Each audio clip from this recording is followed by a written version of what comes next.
28শে জানুয়ারি সন্ধে 7টা ঠিক তখনই এমন একটা খবর সামনে এলো যা শুনে হোয়াইট হাউস থেকে তেহরান সবার কপালে চিন্তার ভাঁজ। ট্রাম্প আর কোনো রাগঢাক রাখেননি, সোজা জানিয়ে দিয়েছেন হয় নিউক্লিয়ার ডিল করো, না হয় এমন ধ্বংসলীলা দেখবে যা জুনের হামলাকেও হার মানাবে। কিন্তু এখানেই গল্পের শেষ নয়। ট্রাম্প যখন আগুনের গোলা ছুটছেন, ইরান তখন নিঃশব্দে হাত রেখেছে বিশ্ব অর্থনীতির অক্সিজেন পাইপে, স্টেট অফ হরমুজের উপর। ইরান বলছে তেলের নল আমাদের হাতে, হামলা করলে সারা পৃথিবী অন্ধকারে ডুববে। আর এই বারুদের স্তূপের উপরে দাঁড়িয়ে তুরস্ক আমেরিকাকে দিয়েছে গতকাল এক চূড়ান্ত হুঁশিয়ারি। দর্শক, পরিস্থিতি কি হাতের বাইরে চলে যাচ্ছে, নাকি এটা ট্রাম্পের নতুন কোনো একটা চাল? দেখুন, গত কয়েক সপ্তাহ ধরে আমরা কি দেখছিলাম, কি নিয়ে আলোচনা করছিলাম?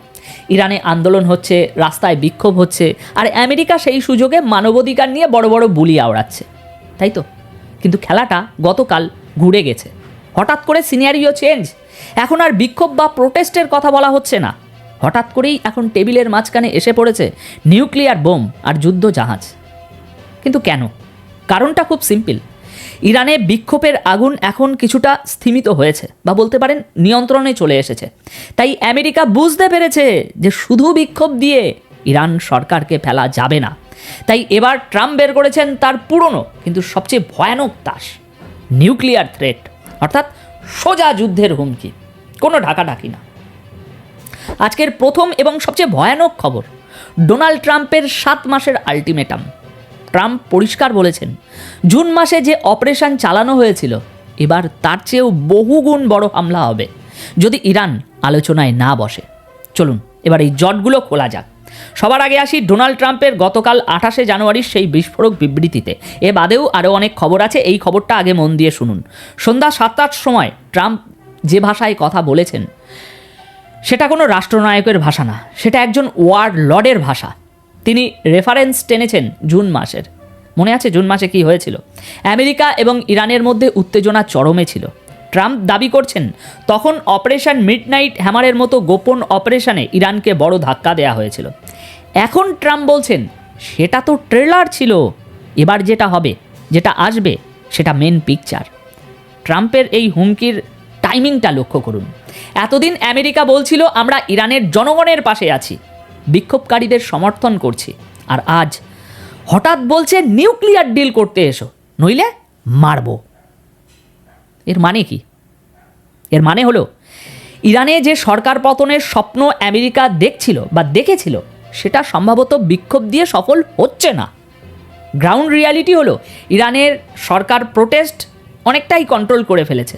তাই আমেরিকাকে এখন স্ট্র্যাটেজি বদলাতে হচ্ছে। তারা এখন সরাসরি মিলিটারি কনফ্রন্টেশন বা সামরিক সংঘাতের ভয় দেখিয়ে ইরানকে আলোচনায় বসাতে চাইছে। কিন্তু ট্রাম্পের এই স্টাইলটা দেখুন। তিনি বলছেন একটি বিশাল মার্কিন নেভাল ফ্লিট, একটি নূতন নৌবহর ইরানের দিকে ধেয়ে আসছে। ট্রাম্প দাবি করছেন ভেনিজুয়েলায় যে পরিমাণ সেনা মোতায়েন করা হয়েছিল তার চেয়েও বড় শক্তি নিয়ে এই ফ্লিট এগিয়ে যাচ্ছে। এটা কি শুধু ভয় দেখানো? না বন্ধুরা, যখন এয়ারক্রাফট ক্যারিয়ার, ডেস্ট্রয়ার শিপ আর নিউক্লিয়ার সাবমেরিন মুভ করে তখন সেটা আর শুধু কথার কথা থাকে না, তখন সেটা যুদ্ধের মহড়ায় পরিণত হয়। কিন্তু প্রশ্ন হলো, বন্দুকের নল কপালে ঠেকিয়ে কি আদেও শান্তি আলোচনা হয়? ইরান কি ভয় পেয়ে ট্রাম্পের পায়ে পড়বে নাকি রে ভাই? ইতিহাস কিন্তু অন্য কথা বলে। পারস্যের ইতিহাস বলে যখনই তাদের কোণঠাসা করা হয়েছে তারা আরও ভয়ানক ফনা তুলেছে। আর এখানেই আসছে আমাদের দ্বিতীয় পয়েন্ট, ইরান চুপ করে বসে নেই। ট্রাম্পের এই হুমকির ঠিক পরেই ইরানের রেভলিউশনারি গার্ড কর্পস IRGC একটি হাড় হিম করা ঘোষণা দিয়েছে। তারা বলেছে স্টেট অফ হরমুজ এখন আমাদের নখদর্পণে। যারা জিওপলিটিক্স ফলো করেন তারা জানেন এই স্টেট অফ হরমুজ জিনিসটা আসলে কি, এর গুরুত্ব কতটা। এটা বিশ্বের তেলের ধমনী। পৃথিবীর মোট তেলের একটা বিশাল অংশ এই সরু জলপথ দিয়ে যায়। চীন, জাপান, ভারত, দক্ষিণ কোরিয়া, পুরো এশিয়ার অর্থনীতি এই রাস্তার উপর নির্ভরশীল। ইরান পরিষ্কার ভাষায় বলে দিয়েছে এই পুরো এলাকা তাদের ইন্টেলিজেন্স সিস্টেম এবং র্যাডারের আওতায়। তারা শুধু দেখছে না, তারা কন্ট্রোল করছে। ইরানের সেনা কমান্ডারের বক্তব্য একদম ক্রিস্টাল ক্লিয়ার, যদি আমাদের উপরে হামলা হয় আমরা 1 ইঞ্চিও পিছু হটব না, আর তখন এই রাস্তা দিয়ে কার তেল যাবে সেটা আমরা ঠিক করব। এবার সিরিয়াসলি ভাবুন তো একবার দর্শক, ইরান যদি কাল সকালে এই জলপথে একটা বা দুটো জাহাজ ডুবিয়ে দেয় বা মাইন পেতে রাখে, তাহলে কি হবে? তেলের দাম আকাশ ছোঁবে, গ্লোবাল স্টক মার্কেট ক্র্যাশ করবে, আমেরিকা হয়তো ইরানের উপরে বোমা ফেলবে, কিন্তু সেই বোমার আগুনে পুড়বে আপনার আর আমার পকেট। ইরান খুব কৌশলে খেলছে, তাই তারা আমেরিকাকে বলছে না যে আমরা তোমাদের হারাবো, তারা বলছে তোমরা আমাদের মারলে আমরা গ্লোবাল ইকোনমিকে সুসাইড ভেস্ট পরিয়ে উড়িয়ে দেব। একেই বলে অ্যাসিমেট্রিক ওয়ারফেয়ার। ইরান জানে তারা আমেরিকার সাথে সামনাসামনি যুদ্ধে পারবে না, তাই তারা এমন জায়গায় আঘাত করার হুমকি দিচ্ছে যেখানে আঘাত করলে আমেরিকার মিত্ররা ইউরোপ এবং এশিয়া আমেরিকার উপরেই চাপ সৃষ্টি করবে যুদ্ধ থামানোর জন্য। আর এটাই হলো ইরানের আসল মাস্টার স্ট্রোক। এবার আসি তৃতীয় এবং অত্যন্ত ইন্টারেস্টিং ঘটনায়। তুরস্ক ন্যাটোর সদস্য, আমেরিকার মিত্র, কিন্তু এক্ষেত্রে তারা দাঁড়িয়েছে ইরানের পাশে। তুরস্কের পররাষ্ট্রমন্ত্রী হাকান ফিদান গতকাল 28শে জানুয়ারি যে বিবৃতি দিয়েছেন, সেটা ওয়াশিংটনের গালে একটা চর বলতে পারেন।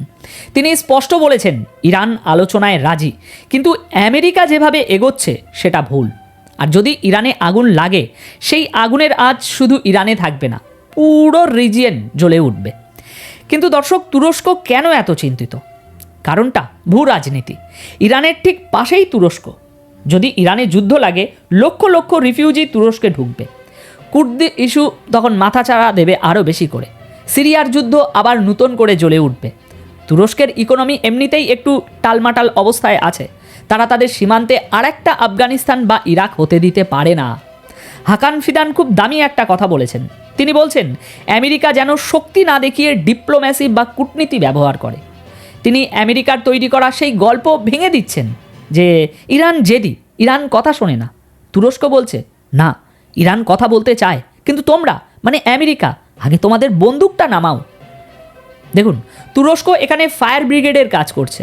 তারা জানে আমেরিকার ট্রাম্প প্রশাসন হয়তো হামলা করে চলে যাবে, কিন্তু সেই ধ্বংসস্তূপের পাশে বসবাস করতে হবে তুরস্ক, কাতার এবং সৌদি আরবকে। তাই আমেরিকার মিত্র হওয়া সত্ত্বেও তুরস্ক এবার আমেরিকার চোখের দিকে তাকিয়ে না বলছে। এটা কিন্তু আমেরিকার জন্য খুব একটা সুখবর নয়। মধ্যপ্রাচ্যে তাদের একচেটিয়া দাদাগিরি যে এবার আর সবাই মেনে নিচ্ছে না মুখ বুজে, এটা তারই প্রমাণ। এবার চলুন চতুর্থ খবরে। আমেরিকা কি শুধুই হুমকি দিচ্ছে, নাকি তারাও ভয় পাচ্ছে?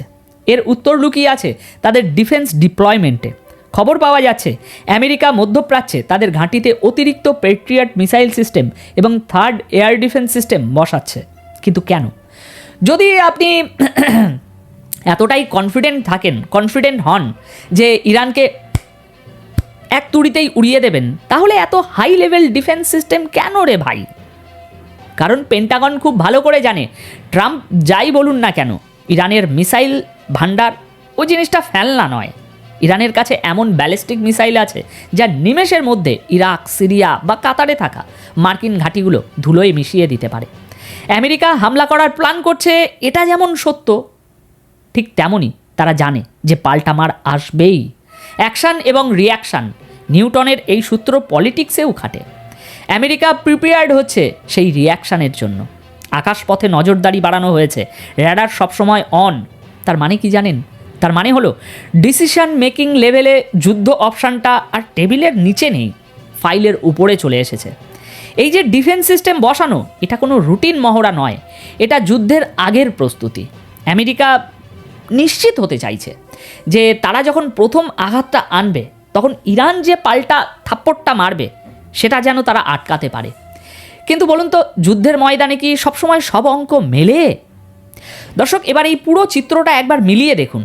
একদিকে ট্রাম্পের ইগো এবং নির্বাচনের আগে নিজেকে একটা স্ট্রং ম্যান হিসাবে প্রমাণিত করার তাগিদ, অন্যদিকে ইরানের অস্তিত্ব রক্ষার লড়াই, আর মাঝখানে স্যান্ডউইচ হয়ে আছে বিশ্ব অর্থনীতি এবং শান্তি। আমেরিকা এখন একটা অদ্ভুত স্ট্র্যাটেজি নিয়েছে। তারা প্রথমে চেষ্টা করলো ইরানের ভিতর থেকে সরকারকে ফেলার, প্রোটেস্টের মাধ্যমে। সেটা যখন স্লো হয়ে গেল, তখন তারা শিফট করলো নিউক্লিয়ার ইস্যুতে। এটাকে বলে শিফটিং গোলপোস্ট। লক্ষ্য একটাই, ইরানকে নতজানু করা। কিন্তু ইরানও তো ভাই কাঁচা খেলোয়াড় না। তারা জানে সাদ্দাম হোসেন বা গাদ্দাফি যে ভুল করেছিল, অর্থাৎ নিউক্লিয়ার ক্ষমতার আশা ছেড়ে দিয়ে পশ্চিমের উপরে বিশ্বাস করা, সেই ভুল করলে তাদেরও এই একই পরিণতি হবে। তাই আমেরিকা যত চাপ বাড়াচ্ছে, ইরান তত বেশি তার নিউক্লিয়ার প্রোগ্রামের দিকে ঝুঁকছে। আর যারা সাধারণ মানুষ, আমাদের কাছে মনে হতে পারে দূর, ওসব তো অনেক দূরের ঘটনা। কিন্তু বিশ্বাস করুন, এই আগুনের আঁচ আপনার রান্নাঘর পর্যন্ত পৌঁছাতে সময় লাগবে না। হরমুজ প্রণালীতে একটা স্ফুলিঙ্গ, একটা ইনসিডেন্ট, একটা হ্যাপেনিং, ব্যাস তেলের দাম ডবল আর জিনিসপত্রের দাম আকাশ ছোঁয়া। ট্রাম্প হয়তো ভাবছেন তিনি একটা ছোট্ট যুদ্ধ করে হিরো হবেন, কিন্তু ইতিহাসে ছোট্ট যুদ্ধ বলে কিছু হয় না। যুদ্ধ শুরু করা যায়, কিন্তু শেষ করাটা আর নিজের হাতে থাকে না। আমেরিকা ভিয়েতনামে, আফগানিস্তানে, ইরাকে সেটা হাড়ে হাড়ে টের পেয়েছে। তাও কি তাদের শিক্ষা হয় না? শিক্ষা কি নেবে না? এখন ভিডিওর শেষ প্রান্তে এসে একটা কথাই বলবো, পরিস্থিতি অত্যন্ত ক্রিটিক্যাল। ট্রাম্পের এই জুন মাসের চেয়েও বড় ধ্বংসের হুমকি এবং ইরানের হরমুজ বন্ধ করার পাল্টা হুমকি, দুটোই যদি ঘটে যায় তবে আমরা এক মহাপ্রলয়ের সামনে গিয়ে দাঁড়াবো। তবে একটা আশার আলোও আছে। তুরস্কের মতো আঞ্চলিক শক্তিগুলো এখন মুখ খুলছে। তারা বুঝতে পারছে আমেরিকার স্বার্থ আর তাদের স্বার্থ এক নয়। যদি এই আঞ্চলিক দেশগুলো একজোট হয়ে আমেরিকাকে চাপ দেয়, তবে হয়তো এই সর্বনাশ আটকানো সম্ভব। এখন আপনাদের কি মনে হয়, যুদ্ধটা কি পুরোদমে সত্যি লেগে যাবেই, যা আগামী কয়েক মাসেও থামবে না? মাস তো ছেড়ে দিন, বছরেও থামবে না। সিরিয়াসলি ভাবুন এবং কমেন্ট করে আমাকে জানান।